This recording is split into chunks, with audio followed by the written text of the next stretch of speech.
morning, everyone. It's Robert from On My Turntable. Hope you had a great morning this morning. It is Sunday morning. As always, a coffee kind of morning. Cheers, everyone. Hope everyone's doing well. I thought I'd wrap up my Doors weekend with ranking of their studio albums.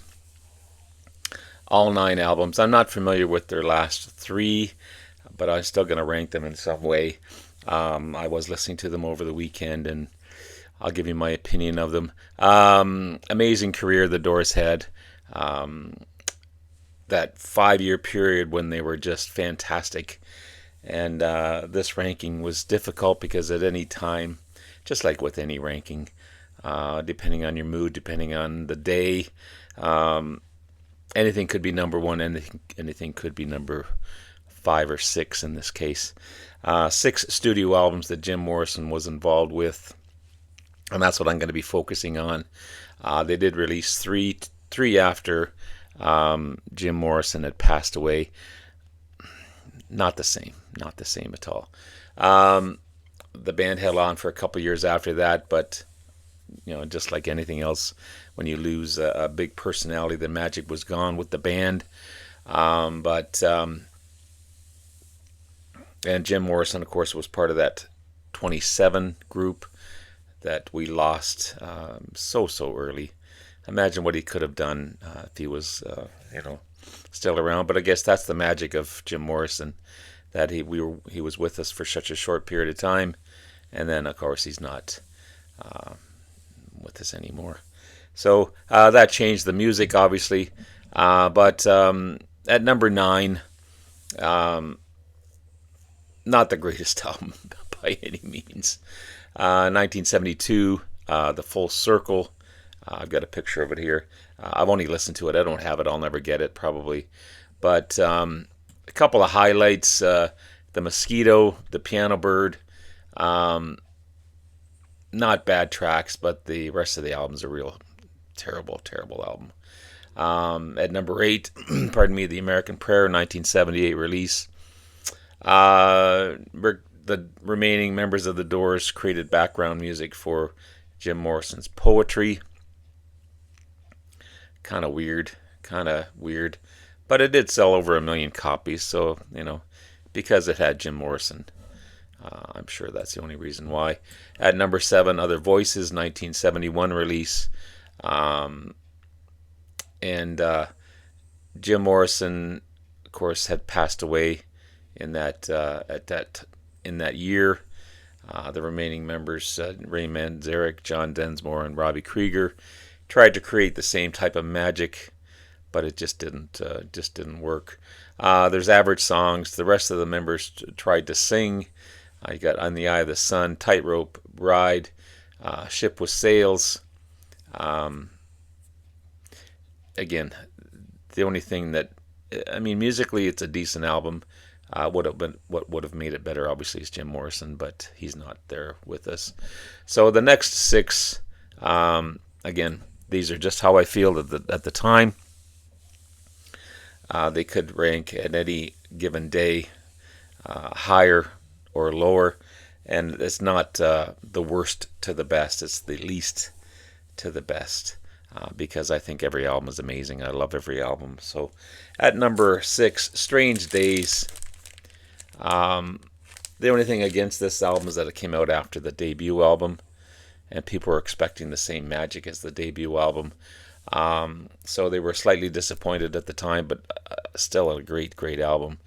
But some of it may be at this given time their weakest, but it had some of the best material on there. People Are Strange, Love Me 2 Times, When the Music's Over. It's a great album. It really is. But I've got that at number 6. At number 5, Morrison Hotel, 1970 release. Excellent standalone songs. Peace Frog, Roadhouse Blues, You Make Me Real, Waiting for the Sun. Powerful vocals by Jim Morrison. An amazing mix and styles of music. This could be, again, number 1 at any time. But I've got it today at number 5. At number 4, Waiting for the Sun, 1968 release. Hello, I Love You, 5-1, both brilliant. They kind of bookend the album. The Unknown Soldier, one of those protest songs at the time. Love Street, Spanish Caravan, We Could Be So Good Together. Another strong album. This could be higher or lower at any given time, for sure. But I've got that at number 4. At number 3, their debut album, 1967 release. Again, most days, this could be definitely number 1. One of the greatest debuts ever. Side 1 is the strongest.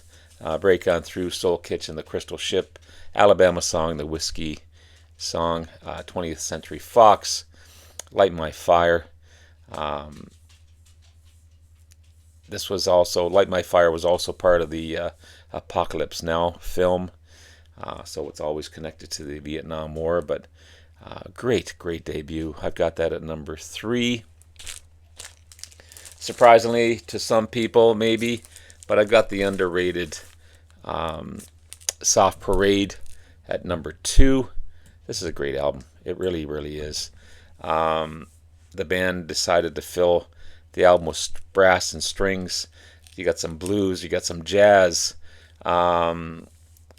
Over and all, it's still a rock and roll album with all those great elements, and I think it's grown on me over the years. It changed my musical style for sure. Some of the best songs on here were written by Robbie Krieger. So that, again, it's not just a Jim Morrison album, it's a whole band album.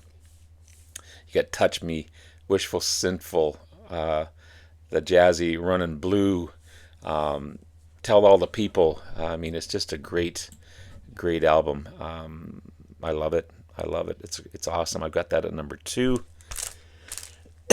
Pardon me. And at number 1, 1972's L.A. Woman. The last album by The Doors.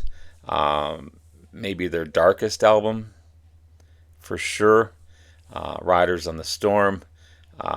You've got Crawling Snake King, The Changeling, Love Her Madly. Every time I listen to it, I discover more stuff on this album. And it may not be their most commercially successful, but it's definitely their most interesting album. And again, it's not going to change much.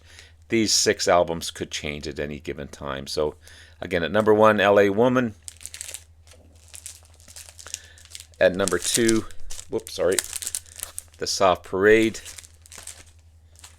At number 3, their debut album, The Doors. At number 4, Waiting for the Sun. At number 5, Morrison Hotel. At number 6, Strange Days.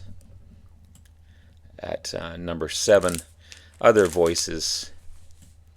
At number 8, An American Prayer. At number 9, Full Circle. So there you have it, guys. There's my wrapping up of The Doors this weekend. An amazing band.